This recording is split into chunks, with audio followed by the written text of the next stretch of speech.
Bueno, buenas tardes.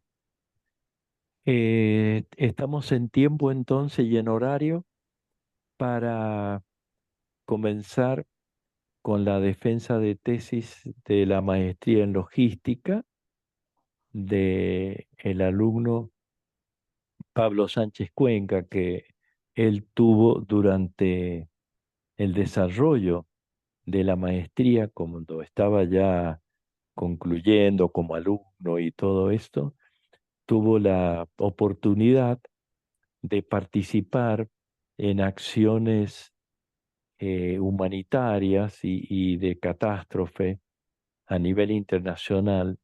Y bueno, y de allí surgió su motivación para el tema de tesis.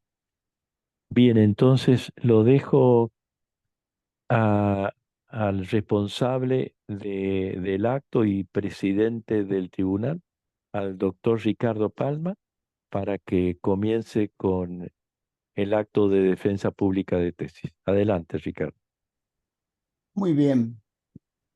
En la ciudad de Mendoza, siendo las 16 horas del día 14 de junio del 2024, se reúne en acto público el jurado encargado de evaluar la defensa del trabajo de tesis para la carrera de posgrado Maestría en Logística titulada Principios fundamentales para la elaboración de un protocolo logístico para situaciones de desastres naturales y de emergencia en la provincia de Mendoza, desarrollada por el alumno licenciado Pablo Sebastián Sánchez Cuenca, bajo la dirección de otro egresado de la maestría, el magíster Fabio Antonio Mangione. El jurado fue designado por el Consejo Directivo de la Facultad de Ingeniería según resolución 377 del año 2023 del Consejo Directivo y está integrado por quien les habla, Ricardo Raúl Palma, la magíster María Bonsuc, el magíster Omar Darío Martín Externo y actúan como suplentes el doctor Hugo Fernando Tapia y la magíster Claudia Karina Sosa. A continuación, el licenciado Pablo Sánchez comienza a efectuar la defensa de su tesis. Bueno, voy a comenzar compartiendo la pantalla.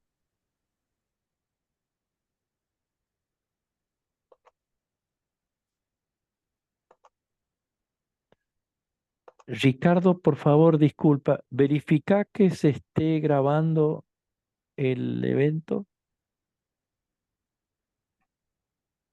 Sí, Quique. Me Vale, dice que perfecto. Vale, vale. Porque yo le doy a aceptar y de momento no lo toma como, por eso quería tener la certeza. El resto de los, ahí está. Ahora sí. Vale. Adelante entonces. Gracias, Quique. Vale. Quisiera confirmar si se puede ver la presentación, ¿no? sí. Ahí Bueno, está. Perfecto. Adelante. Sí, se lo bueno, ve, correcto. bueno, buenas tardes a todos, a los que no tuve el gusto de saludar. Soy el capitán Pablo Sánchez Cuenca. Estoy destinado en la Quinta Brigada de Montaña en la ciudad de Salta. Y voy a proceder a hacer defensa de mi tesis, que tiene como título Principios fundamentales para la elaboración de un protocolo logístico para situaciones de desastres naturales y de emergencia en la provincia de Mendoza.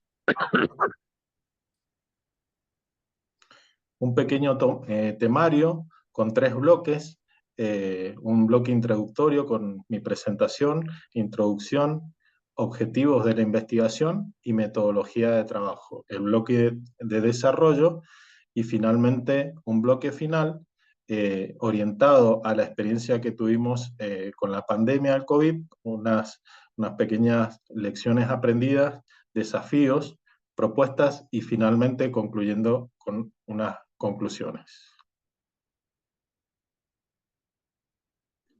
Bueno, y a modo de introducción, podemos decir que los desastres naturales y situaciones de emergencia son palabras que en los últimos años hemos escuchado reiteradas veces, ya que son situaciones cada vez más recurrentes en nuestra sociedad, ¿no? Dicho esto, podemos decir que el cambio climático, el crecimiento no planificado de la población y las actividades industriales de cada país sin regulación hacen que nos enfrentemos a escenarios cada vez más complejos. Por ende, surge la necesidad de contar con planes de contingencia y organizaciones diseñadas para paliar los efectos de los mismos. Y la provincia de Mendoza no es ajena a esto. Como todos sabemos, vivimos en una zona de alto riesgo sísmico, ubicada en el medio de la unión de dos placas tectónicas, la de Nazca y la de Sudamérica. Ello hace plantearse como objetivo principal la prevención, mitigación y control permanente de esos factores de riesgo. La necesidad de una planificación operativa y de favorecer la acción coordinada de las diferentes instituciones que integran la provincia. Se plantea la importancia de contar con protocolos que contribuyan, faciliten las situaciones de emergencia, la mitigación de estas situaciones de emergencia. Y nos hemos planteado como objetivo principal y algunos objetivos específicos. Como objetivo principal, explicitar los aspectos fundamentales a tener en cuenta en la elaboración de futuros protocolos. Conocer el estado de arte en materia de protocolos de logística para los casos de emergencia y desastres naturales en la provincia de Mendoza. Y algunos objetivos específicos, como conocer y describir las características geográficas de la provincia de Mendoza que puedan llegar a ocasionar desastres naturales y por ende estados de emergencia. Establecer algunos lineamientos que motiven futuros estudios relacionados con la implementación de los conceptos tratados. Y desarrollar diversas propuestas que favorezcan acciones de prevención y mitigación. Bien, relacionado a la metodología de investigación. Esta investigación es netamente cualitativa, donde la exploración, la indagación, la descripción y la comprensión inductiva han sido una premisa. Es el resultado de la integración de la doctrina existente, tanto del ámbito militar, de la logística empresarial y de las herramientas brindadas en el cursado de la maestría. Finalmente, un trabajo de campo en donde he tenido la oportunidad de participar en la ciudad de San Juan de un simulacro en un COE, un centro de operaciones de emergencia en las instalaciones del municipio de la capital, de San Juan. Bueno, ya entrándonos al desarrollo, al mencionar algunos conceptos que se van interrelacionando en el desarrollo de esta tesis. Uno de ellos es el desastres naturales, que se define como una situación de ruptura del normal funcionamiento de una comunidad y a su vez el concepto de logística, que tenemos dos acepciones en el ámbito militar y la acepción empresarial o civil, que se entiende como parte que atiende al movimiento y al mantenimiento de tropas en campaña. En el ámbito civil lo nombramos como un conjunto de medios y métodos necesarios para llevar a cabo la organización de una empresa o de un servicio específico.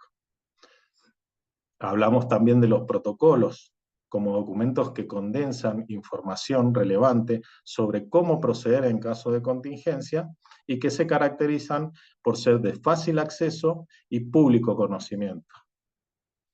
Un concepto importante también es el de procesos, conjunto de actividades mutuamente relacionadas que interactúan, las cuales transforman elementos de entrada en resultados.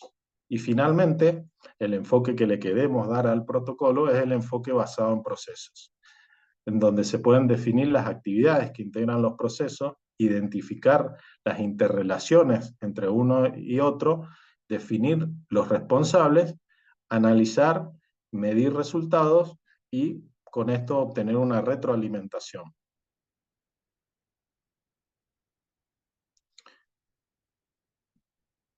Bueno, ¿y esto cómo está enmarcado legalmente?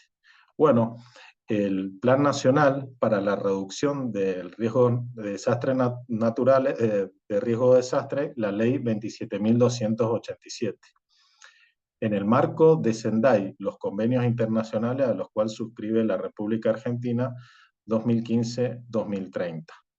A su vez, la Ley 27.285, sancionada en el 2016, que crea el Sistema Nacional para Reducción de Riesgo de Desastre y Protección Civil, con su abreviatura SINAGIR, en el marco también de los convenios de Hyogo y Sendai que mencionamos anteriormente. Bueno, y lo más sustancioso, la logística en casos de emergencia. Podemos decir que la logística es requerida para apoyar a la organización y implementar acciones de respuesta, las cuales tienen que ser efectivas, rápidas y ágiles. Incluyen movilización de personal, movilización de equipos y material, actividades y actividades relacionadas con la asistencia, los cuales requieren de esa planificación de la que tanto hablamos y en el mejor de los casos debería ser un componente activo del Plan Nacional de Emergencia, lo cual nos va a permitir tener a las organizaciones preparadas en previsión a una situación de emergencia. Ello abarca la gestión de recursos humanos y financieros, la disponibilidad de suministros y procedimientos de comunicación.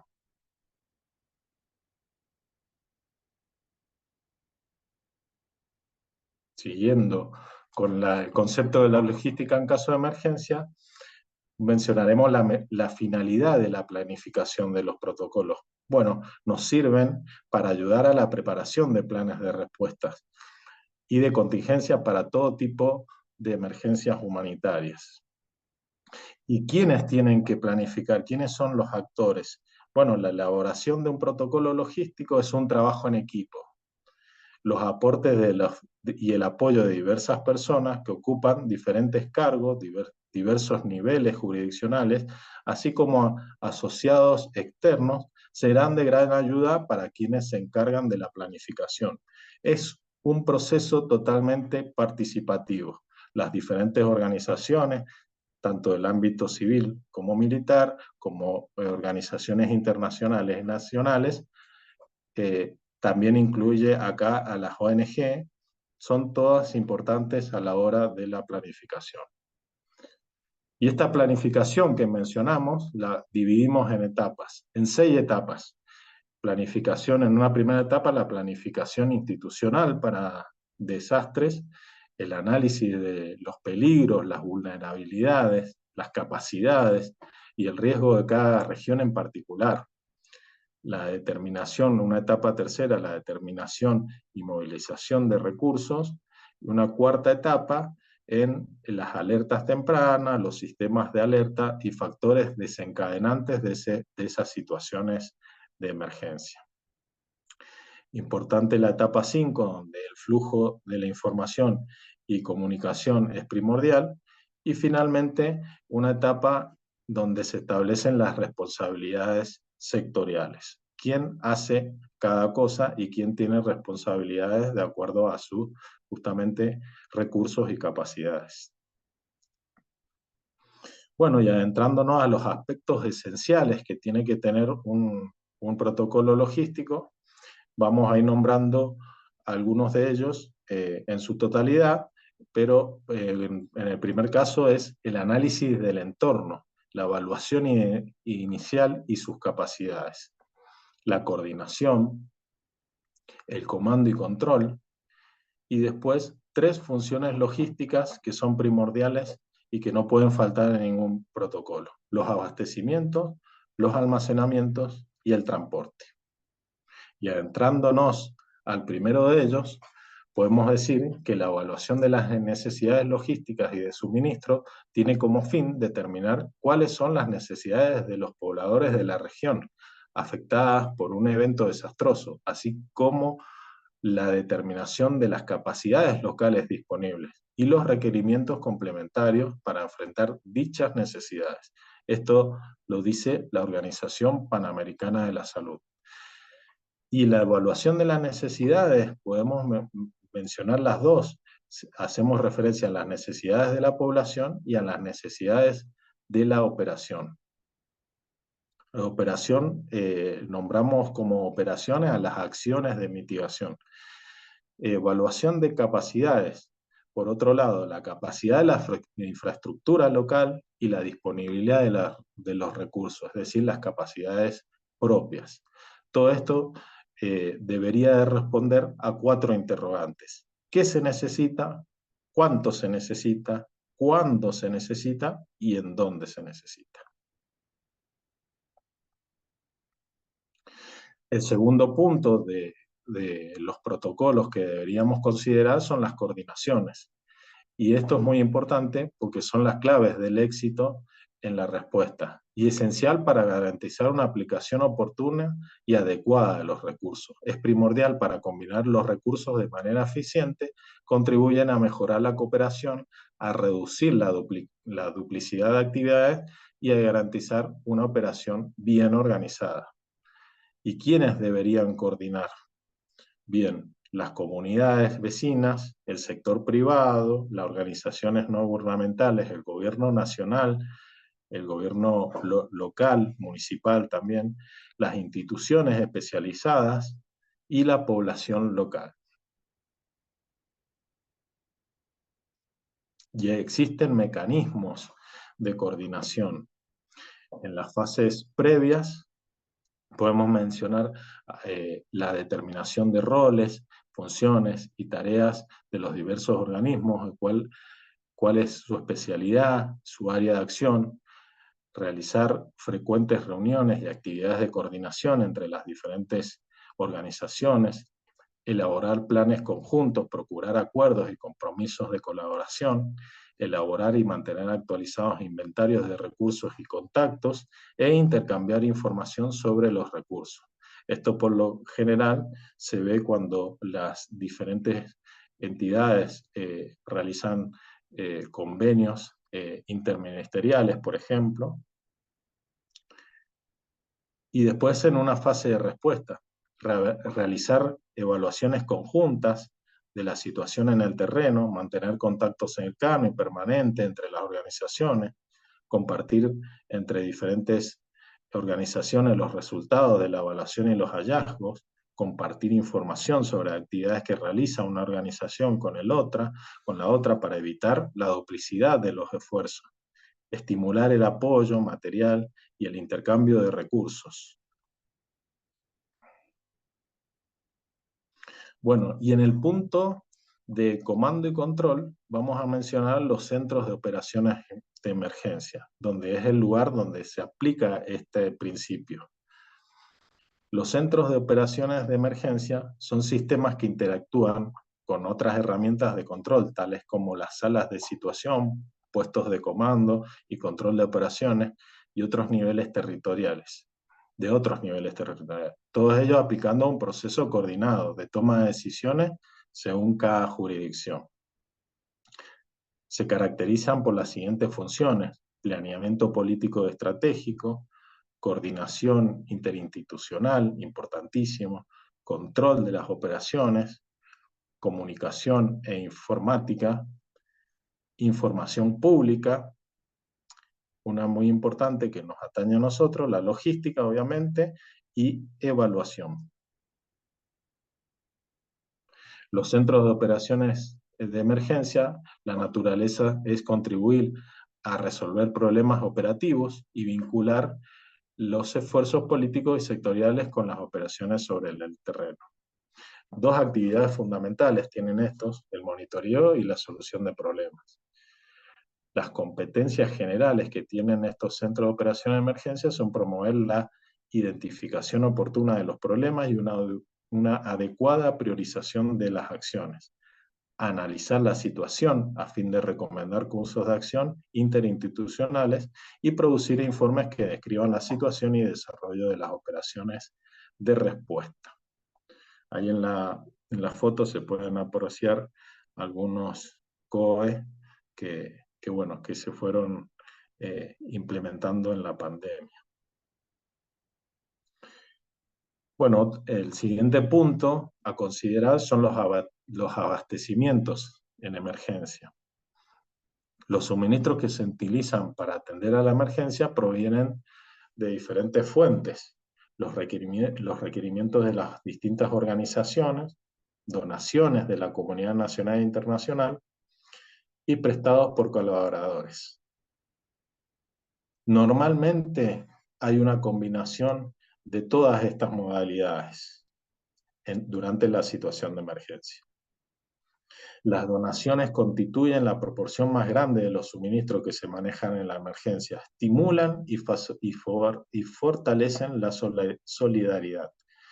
Personas, organizaciones, empresas privadas canalizan sus contribuciones mediante la modalidad de prestación gratuita de servicios o el préstamo de equipos y materiales.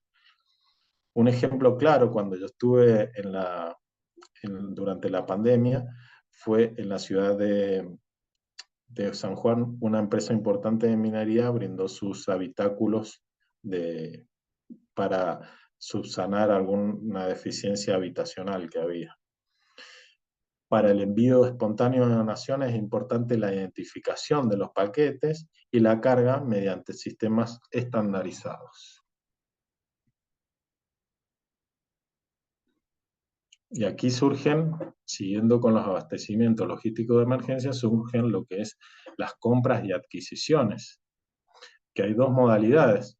Justamente la compra local, que depende de diferentes criterios, la disponibilidad de los productos requeridos, la calidad y la cantidad que se pueden encontrar localmente, y la urgencia. Un claro ejemplo de eso fue el desarrollo de los productos de los alcoholes en gel, tanto en el ámbito nacional como la producción de barbijo. Bueno, el ejército tuvo una participación activa en este aspecto, con la sastrería militar, que se producieron camisolines, sábanas, y bueno, se pudo subsanar esa necesidad con empresas o organizaciones nacionales.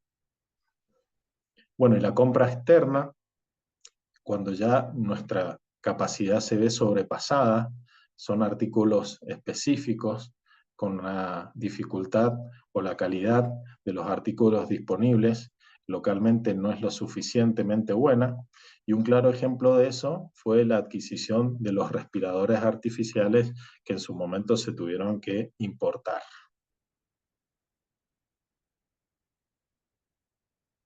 Y siguiendo con el siguiente aspecto a tener en cuenta en los protocolos es el almacenamiento.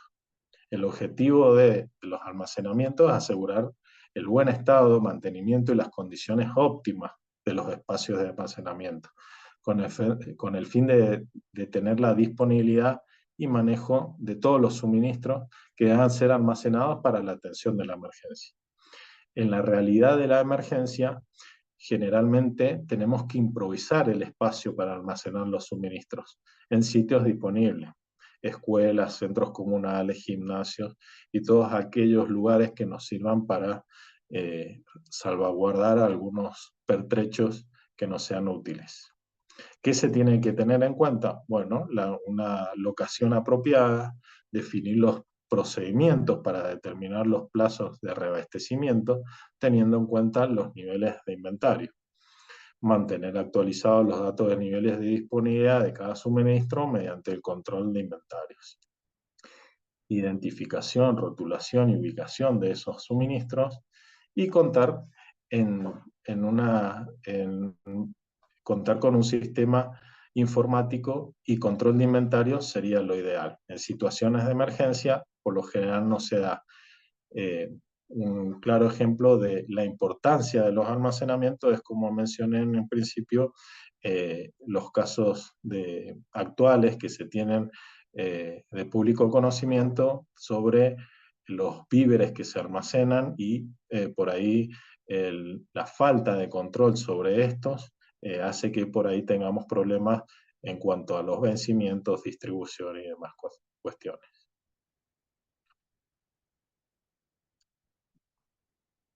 Bueno, existen diferentes formas de almacenar estos pertrechos. Depende del grado de previsión, el tiempo y la magnitud de la situación. Tenemos los almacenamientos estáticos, los que comúnmente conocemos, sistemas donde los dispositivos de almacenamiento y las cargas permanecen inmóviles, los depósitos. Los almacenamientos móviles también, donde el sistema, si bien las cargas unitarias permanecen inmóviles sobre dispositivos de almacenamiento, el conjunto de ambas experimenta movimiento en todo el proceso. Finalmente, el último eslabón de estos conceptos a tener en cuenta en los protocolos es el transporte.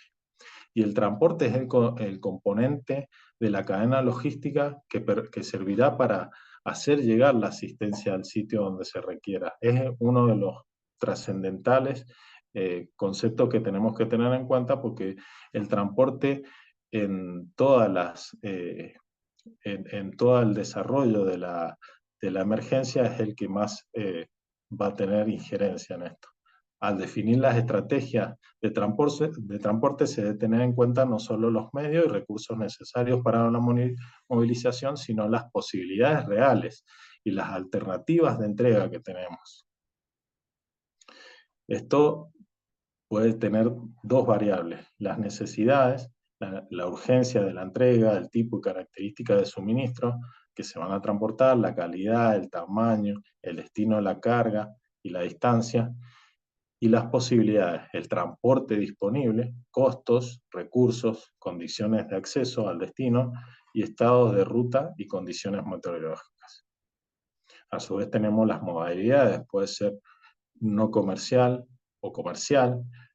Los no comercial tienen un menor costo, un menor gasto de operación. Por lo general, los dueños del transporte no asumen responsabilidades por la seguridad de la carga. Tener en cuenta la confiabilidad y la calidad de la empresa.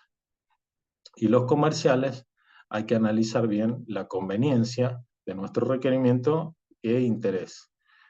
Los servicios incluidos, es decir, si tenemos carga, no tenemos carga incluida, o las características detalladas de ese transporte.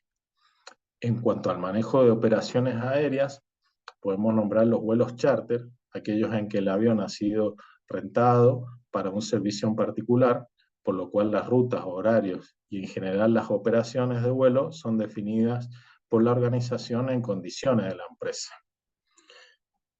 Bueno, y ahí podemos ver un ejemplo de las diferentes opciones variables de transporte, cuando la empresa Aerolíneas Argentinas rápidamente tuvo que adaptar los aviones para el transporte de las vacunas en su momento, y otra usando un avión militar de un C-130 para la repatriación de personal que se encontraba en otro país. Bueno, ese sería no comercial.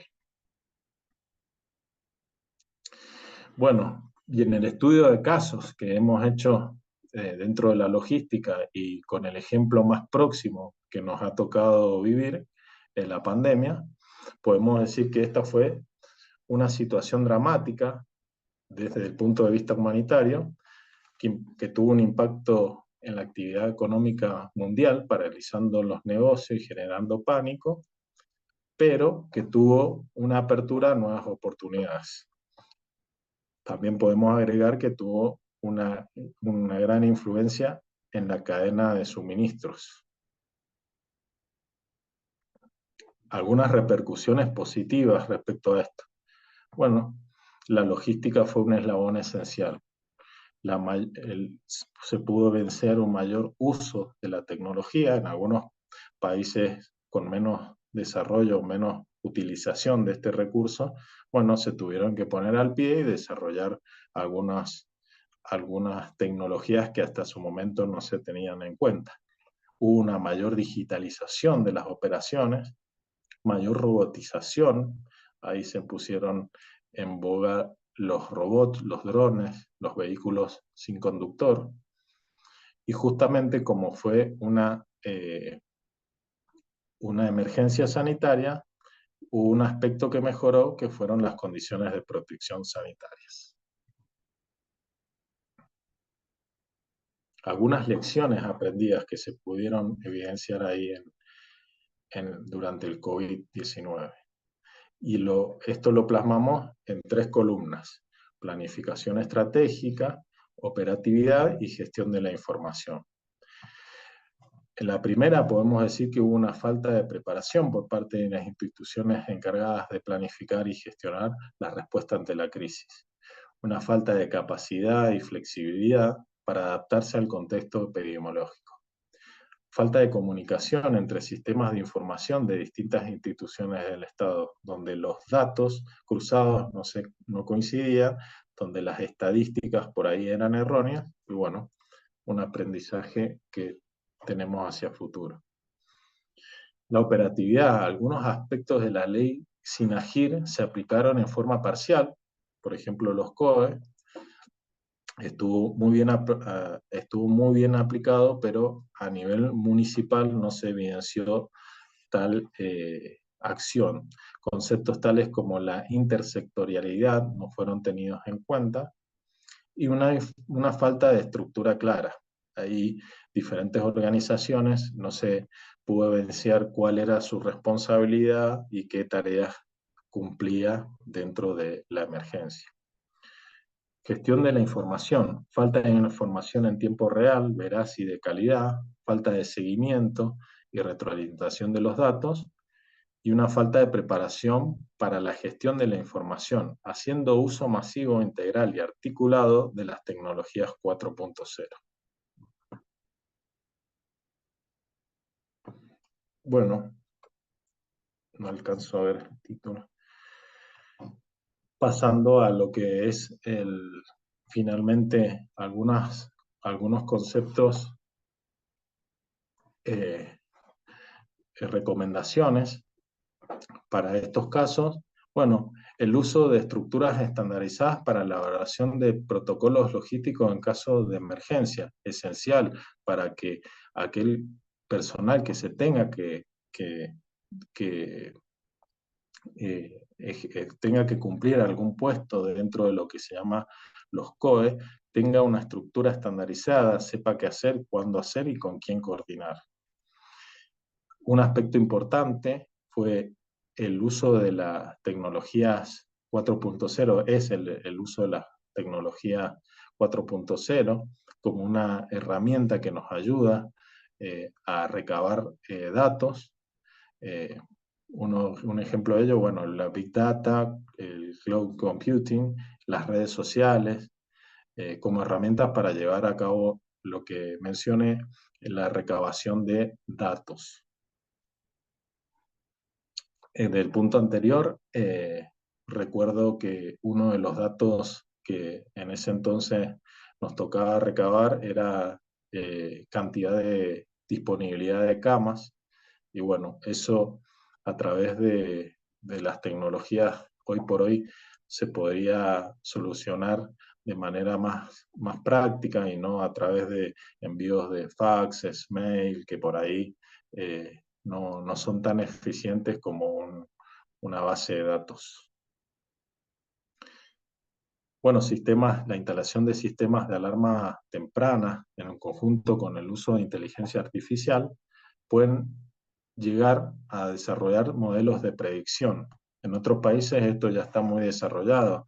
Son sistemas en base a sensores, donde el país se encarga ya de analizar los sectores de mayor vulnerabilidad y a través de modelos de inteligencia artificial y datos recabados, por lo general meteorológicos, nos pueden dar una alerta temprana sobre alguna emergencia. Bueno, y el uso de drones y robots para el uso de entornos peligrosos que contribuyan a actividades de salvamento. El dron y los robots, hoy por hoy hay muchas empresas que pueden hacer uso dual de esa herramienta. En el ejército hay muchas aplicaciones de esto, están muy desarrollados. En algunos países un tanto más, pero bueno, hay muchos usos en la agronomía, en lo que es toma de imágenes fotográficas y demás cuestiones que pueden ayudar a sondear zonas donde las personas pueden estar más vulnerables y bueno, focalizar sobre esas zonas algún tipo de ayuda en cuanto a distribución de suministros. Y los paneles de comando interactivo también son una herramienta importante en los cuales se pueden actualizar la información en tiempo real, alimentados por diversos medios de comunicación. Estos paneles interactivos, por lo general, se ven en los COE, son unos paneles que, bueno, que pudimos apreciar en las imágenes anteriores, donde se alimentan con datos que en muchos casos la misma población los distribuye o los difunde. Nos sirven justamente para la toma de decisiones. Y bueno, otro aspecto importante como recomendación es las conexiones a Internet alternativas, no depender de un solo medio de comunicación. Los sistemas de spot y GPS son importantes, conforman un escenario ideal para poder contar con información relacionada a ubicación de sectores o grupos de personas, donde se las pueda georreferenciar para posterior hacerles llegar artículos de primera necesidad. Un claro ejemplo de esto, algunos países han desarrollado sistemas donde se rastrea la señal de Internet y a través de inteligencia artificial se pueden desarrollar mapas donde se pueden ubicar sectores donde la población tienda a concentrarse y bueno, hacia ahí influir en lo que sería la ayuda humanitaria. Y finalmente, la telefonía satelital nos proporciona un inmenso potencial en aquellas regiones vulnerables.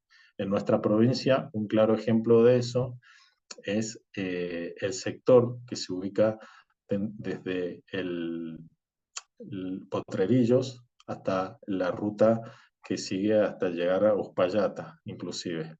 Algunas empresas han optado por instalar, que antiguamente no existía, instalar antenas en ese lugar. Bueno, ha habido muchos casos de aludes en los lugares y bueno, esto, la falta de comunicación repercutió en algunas acciones que son buenas, pero por ahí son insuficientes. Y todo esto nos lleva a algunas conclusiones.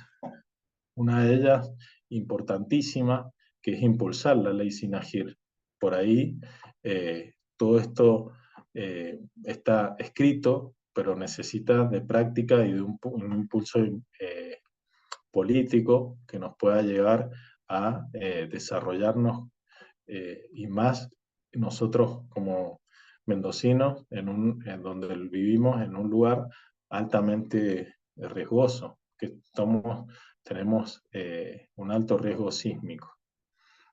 Incentivar a las instituciones públicas y privadas que la información que sea de interés estratégica sirva para realizar una base de datos, medios y capacidades. Hay empresas hoy por hoy en la Argentina que desarrollan módulos habitacionales que el mismo Estado contrata para llevarlos, por ejemplo, a la Antártida. Y bueno, el desconocimiento de ese tipo de capacidades que tenemos a nivel nacional, por ahí nos hacen tomar algunas decisiones que repercuten en el desconocimiento bueno, de lo que puede y lo que puede hacer o no una institución o una empresa. Fortalecer las capacidades de planificación en situaciones de emergencia a través de simulacros y de ejercicios de planeamiento, etc. Fortalecer los sistemas de comunicación y la interacción con la ciencia y la tecnología. Importantísimo relacionar las tecnologías, como decíamos, 4.0. Por ahí nos imaginamos a los protocolos como grandes biblioratos ilegibles, pero bueno, hoy por hoy las tecnologías hacen que nos ayuden a recabar datos, a que no sea tan rudimentario el uso de esa información. Bueno, potenciar instituciones, tanto como Fuerzas Armadas, como de seguridad, en materia de apoyo a la comunidad y emergencia. Esto siempre va de la mano de fondos que nos permitan justamente desarrollarnos en estos aspectos que son importantísimos. Bueno, en el ejército hay una leve intención de empezar a armar diferentes brigadas en donde tengan su orientación o su especialidad en el apoyo a las emergencias. En otros países, como en España, ya están súper desarrollados en este aspecto. Y finalmente, reducir lo que llamamos la brecha digital. Nos va a permitir facilitar el uso de estas herramientas, el conocimiento por parte de todos y bueno, en los aspectos de recabar información y demás cuestiones que van a facilitar al desarrollo de estos tipos de operaciones. Bueno, eso ha sido todo, Quique. Así, finalmente concluyo mi presentación y espero que haya gustado y que haya sido de interés para todos ustedes.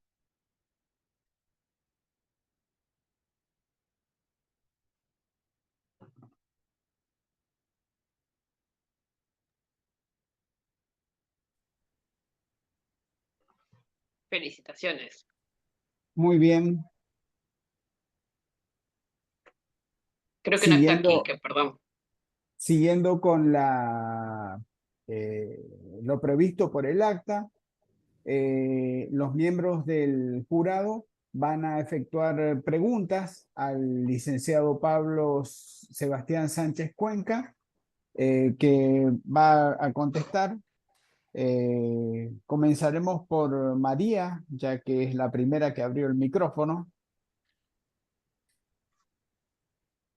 No, perdón, porque dije, me imaginé que podía ser Quique y veo que no estaba en la lista de, se habrá ido Sí, puede ser que en se un haya momento. caído Claro, la conexión.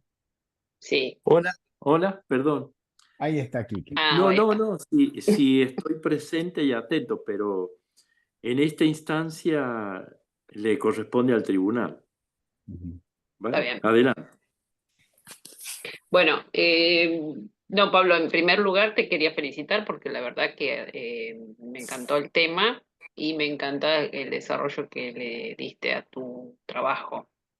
Además, pienso que es un trabajo sumamente importante para como actuación en estos momentos de emergencia que puede suceder, ¿no? Una emergencia que tengamos que sobrellevar y creo que tu aporte desde la maestría en logística eh, es sumamente importante y eh, en estos tiempos mucho más todavía. Creo que tenés muchas posibilidades inclusive de poder presentarlo inclusive a nivel nacional, ¿no? Me imagino que se puede, esa posibilidad existe, para, como vos decías al final, seguir impulsando la ley con acciones concretas para materializarlo todo, materializar Exactamente.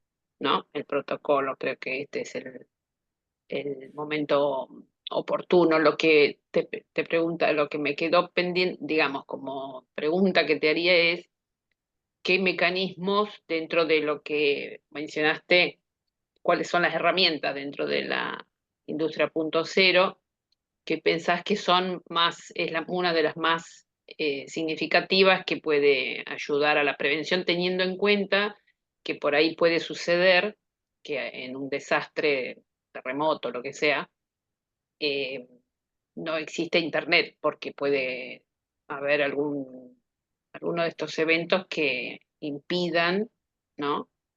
Que pueda funcionar alguna tecnología de las que se pondrían en marcha o que facilitarían la puesta en marcha del protocolo. Yo creo que hoy por hoy están dadas las herramientas. Una de las cuestiones en las que yo hablé fue conocer las capacidades de cada organismo, ¿no? Hoy por hoy hay empresas que, por ejemplo, están ubicadas en el medio geográficamente inhóspitas, en el medio de la montaña. Hoy por hoy tenemos comunicación en la Antártida, o sea que las alternativas de comunicación existen, tanto la satelital, inalámbrica, alámbrica. Debemos conocer quiénes son esos actores, incluirlos, hacerlos partícipes en esto. Muchas empresas, tanto nacionales como internacionales, bueno, ahora está muy de moda hablar de Starlink. Es esencial que tengamos una segunda alternativa. Lo importante de todo esto es justamente tener una segunda opción, no depender de un solo medio, sino tener una segunda opción, porque la catástrofe o la situación de emergencia nos va a llevar a que tengamos que recurrir a esa segunda oportunidad, a segunda chance, digamos, de poder optar. Hoy por hoy los drones, existen drones que emiten señales de Wi-Fi, hay muchísimos medios. Pero bueno, la integración y el conocimiento por parte de esas personas que integran los roles dentro de los centros de operación de emergencia, deben saberlo, y esto se logra con la planificación previa, las prácticas, los simulacros, ver en qué fallamos. Bueno, pienso que es importante eso, la retroalimentación de todo Claro. este proceso. Bien. Bien. ¿Alguna consulta más, María? No, me parece suficiente. Gracias. Bueno, el turno de Darío entonces. Buenas tardes, ¿cómo les va? Bueno, primero, por supuesto, felicitar a Pablo, la verdad que un trabajo brillante, sobre todo la temática me pareció muy interesante, así que bueno, primero felicitaciones en Gracias. ese lugar. En cuanto a mi consulta, vos sabés que quería preguntarte, a ver si, ya que indagaste y hiciste un estudio del arte por demás asombroso, te diré, quería consultarte en cuanto al centro de operaciones de emergencia, si puedes contarnos cómo es la composición, cómo es la estructura, y si es que existe una Ajá. estructura organizativa me refiero, y si ese centro de operaciones de emergencia hace estudios prospectivos para tener en cuenta posibles catástrofes o cosas, si bien acá en Mendoza es fácil identificar cuál puede ser la principal, estadísticamente me refiero, emergencia que puede ocurrir, pero si hace estudios prospectivos, Eh, Mira, esta- lo que puedo aportarte a la pregunta es decirte que los centros de operaciones de emergencia se establecen justamente por ley cuando surge la emergencia. Tal vez un aspecto negativo Ajá. en en este momento a mejorar, porque, bueno, quienes participan por lo general, esto lo lleva el Ministerio de Seguridad, a nivel nacional, pero son organizaciones temporales, como llamamos en el ejército. Se establecen para el momento de emergencia. Como te decía, participan diferentes actores, bueno, obviamente las fuerzas de seguridad, defensa civil, ONGs, pero desde mi punto de vista, debería existir una organización permanente en la cual podamos realizar diferentes prácticas, obtener algún resultado, y bueno, por eso es justamente mi estudio va relacionado a la gestión de procesos, identificar el error y obtener algún resultado y mejorarlo. Pero sí, los COE se activan dependiendo del grado de alerta a nivel municipal, provincial y después nacional. No existe un COE, digamos, permanente a nivel nacional. Cada organismo, te doy un ejemplo, en el ejército argentino está el Estado Mayor Conjunto y tiene, podríamos llamar, su COE permanente, pero es una organización que que monitorea, por ejemplo, como ustedes habrán visto, el, el- el tema de las embarcaciones chinas, el tema de la pesca y demás. Eso es un ejemplo de un COE permanente, pero que no tiene nada que ver con los COE en las emergencias, que son temporarios, que es una deficiencia que yo creo que es una realidad. Debería cambiar eso. Bien. Y físicamente, haciendo un aporte tuyo a tu pregunta, físicamente no existe un lugar. Hay países que lo tienen más desarrollado, locales adecuados, instalaciones adecuadas, con apoyo informático y todas estas herramientas que fuimos brindando. Y bueno, nuestro país carece de esa capacidad que deberíamos de tener. Por lo general se establecen dentro de una institución, por lo general es dentro del gobierno, dentro de las instalaciones Sí. que tiene el gobierno. Y bueno, pero es un aspecto a mejorar. Es un aspecto a mejorar. Bien. Para tener en cuenta entonces, para ponerlo en las conclusiones.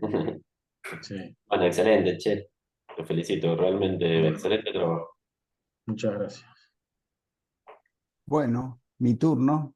Gracias a Dios pasó el soplete barrehojas que tenía bajo la ventana, que no dejaba escuchar nada. No sé si habrá entrado mucho ruido por el micrófono.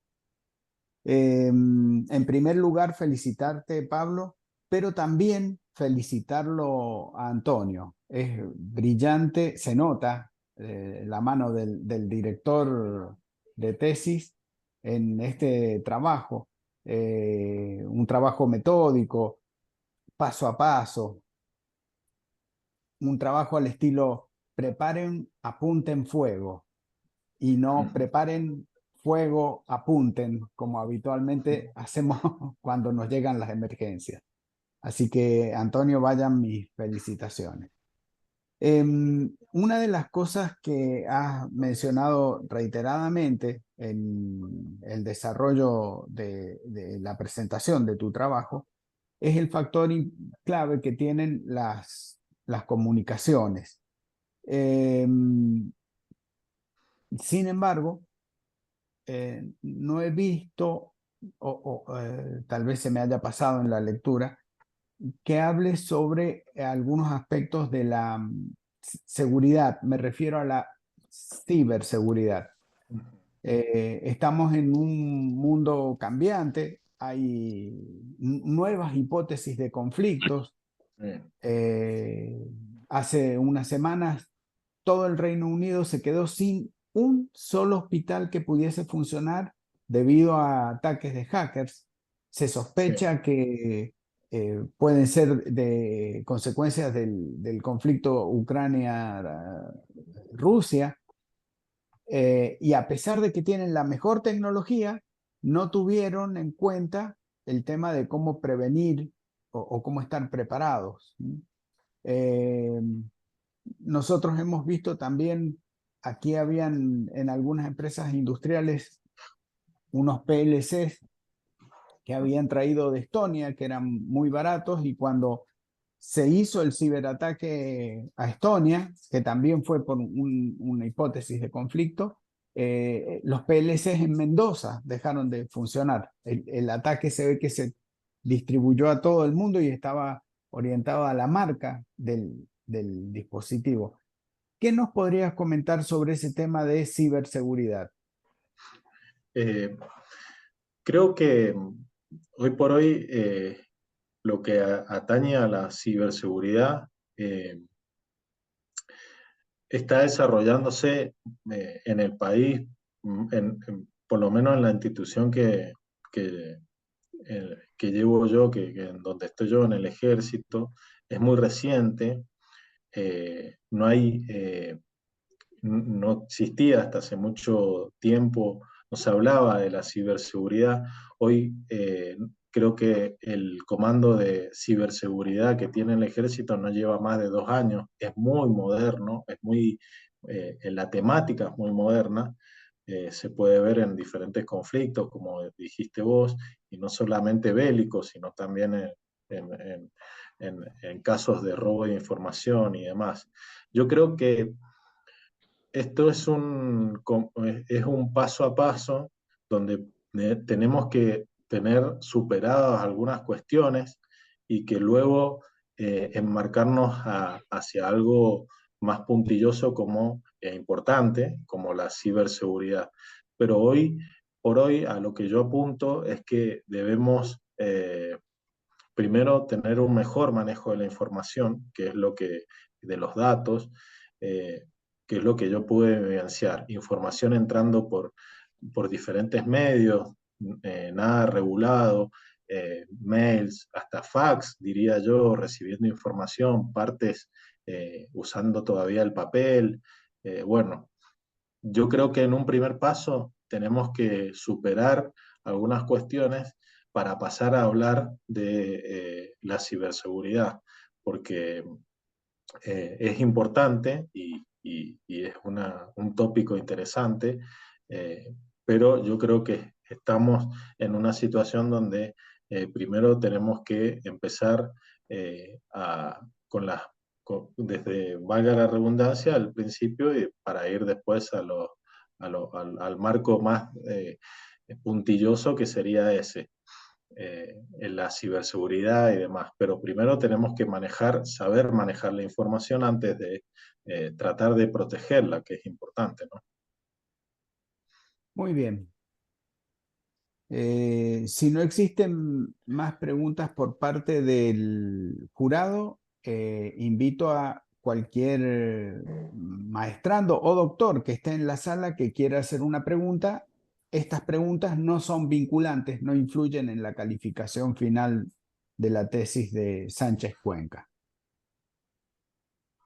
Bien, Pablo, mira, gracias Ricardo. Bueno, en principio, como siempre, ¿no? Los felicitamos al tesista y al director. Muy bueno tu trabajo y más que nada lo que comentaba que lo hiciste en situación práctica real, que esto es muy importante. De todas maneras, justamente sobre esto, quisiera conocer tu opinión sobre el estado actual de la situación en cuanto al, al conocimiento, a la difusión de procedimientos y protocolos en la comunidad. ¿Qué opinas sobre esto? ¿La gente está preparada, los conoce ante una situación de catástrofe y todo esto? Más en una zona sísmica como la nuestra, ¿no?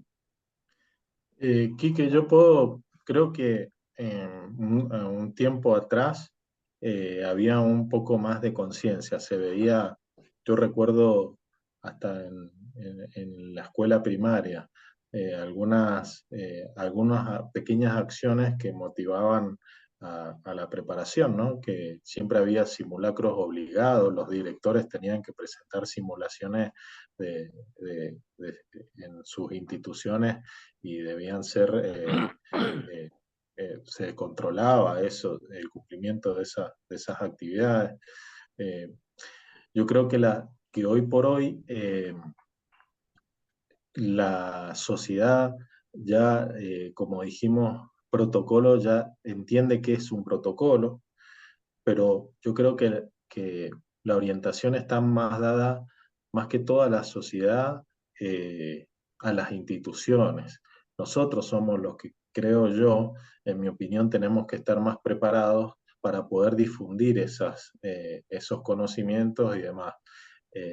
Hay en otros países, en otras regiones y demás, bueno, no solamente de simulacros y demás, está la famosa mochila de salvamento, donde todos ya saben, toda la provincia está unificado el criterio de que se tiene que tener una mochila dentro de casa con diferentes instrumentos que ayuden en caso de, llámese radio, pila, algún tipo de insumo que pueda paliar por lo menos 24 horas de supervivencia ante alguna situación. Bueno, son todas políticas que se deben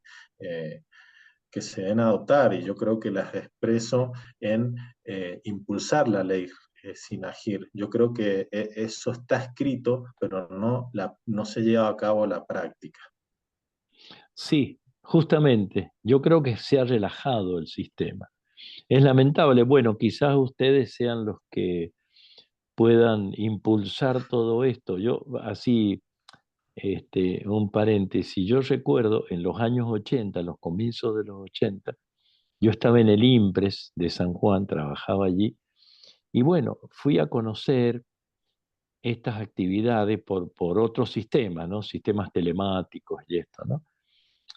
Y en California, por ejemplo, eh, en los restaurantes, en los hoteles, en la vía pública, permanentemente habían avisos y sugerencias y procedimientos y protocolos ante un terremoto. Pero esto era evidente en todos los sitios. Luego, en Chile pasó lo mismo, se puso en práctica, lo tenemos aquí a los vecinos. Vas aquí a la zona sísmica en la costa del Pacífico y vas a encontrar todo esto en la calle, en los semáforos. Y aquí, que tenemos exactamente los mismos problemas, como que o todo el mundo lo conoce o nadie sabe nada y que no hay un recordatorio. Bueno, creo que esto es una asignatura pendiente y probablemente este tipo de tesis y este tipo de trabajo y la continuidad que tengamos con este tipo de aplicaciones resulte y que tengan un impacto positivo en la comunidad. Muy bien, vale. Por mi parte, ese es el comentario que quería resaltar en este punto. Adelante, Ricardo. Muy bien. ¿Hay algo que quieras aportar, Antonio?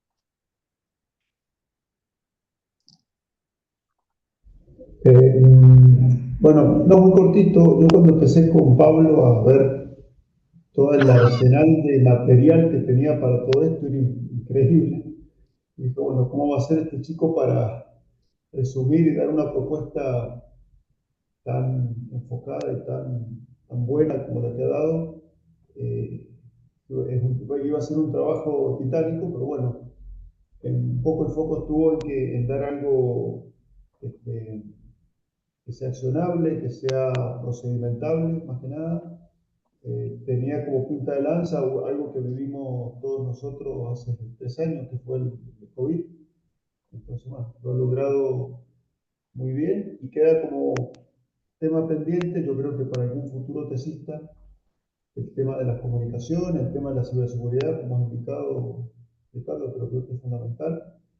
Y posiblemente mañana, si Pablo puede dar esa pequeña charla que te ha invitado Quique, se puede llegar a aprender algún tipo de fuego ahí como para seguir algunos de estos temas. Nada más. Muy bien. Muy bien. Bueno, según las pautas establecidas por la resolución, deberíamos reunirnos los miembros del jurado en una sala independiente para eh, evaluar la nota que le vamos a poner al tesista. Tengo miedo de cortar la grabación, así que le voy a pedir a Iris. Ah, bien, bien. Le vamos a pedir a Iris que tome el control y nos teletransporte como a...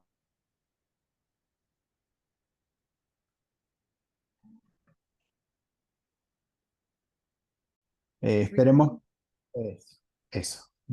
Retomando la grabación, entonces, seguimos con el protocolo establecido en el acta, que dice que seguidamente el jurado se reunió en sesión privada para calificar la tesis defendida, la que obtiene la calificación de sobresaliente con mención de honor por unanimidad. Así que se comunica la decisión al tesista y las felicitaciones. Pablo, muy buen trabajo. Muchas gracias. Felicitaciones. Muchas gracias. Muy bueno. Felicitaciones, Pablo. Muchas gracias. Sobre todo, agradecerle a Quique y a Antonio, que han sido una gran motivación para mí, no me han dejado caer, digamos, en esto, y a mi familia también, y bueno, el apoyo incondicional del área académica, con Iris, de Quique, Ricardo, y bueno, el apoyo también incondicional de mi familia, que no me ha dejado, me ha obligado a terminar. Así que, bueno, Realmente felicitaciones, un trabajo brillante y se ha notado, si bien no lo conozco, se ha notado una muy buena dirección, quiero destacarlo también, de parte Gracias. de Antonio, se nota, así que felicitaciones también Antonio. Gracias. Gracias, gracias. Sí, lo mismo digo. Felicitaciones, Antonio. Y además lo que me gustaría destacar, que está relacionado con lo que anteriormente había dicho Quique, ¿no?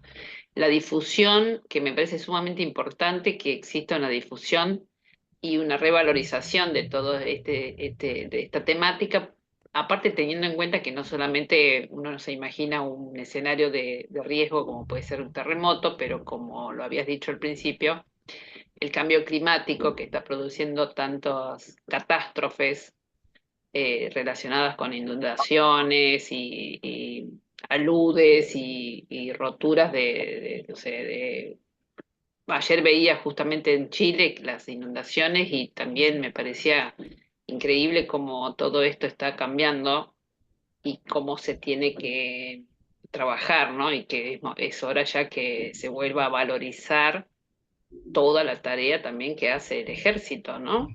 En en este país. Porque debería ser natural que así sea. Ojalá que puedas vos mostrar tu trabajo también a nivel nacional, que me parece importante. No sé si depende también del apoyo del Ministerio de Defensa, pero aprovechando que hay un mendocino ahí en el ministerio Así. que lo conocemos, ¿no? Ujú. Sí, sí. Ahí hay una Va- buena posibilidad de que haga llegar ese trabajo tuyo directamente a él, creo yo. Sí, sí, Sí, totalmente. buena idea, buena idea. Sí, bueno, te felicito, estimado Pablo. Muy bien, muy bien. Sí, la muchas idea es gracias. esta, justamente difundirlo, ¿no? Y tener en cuenta este desarrollo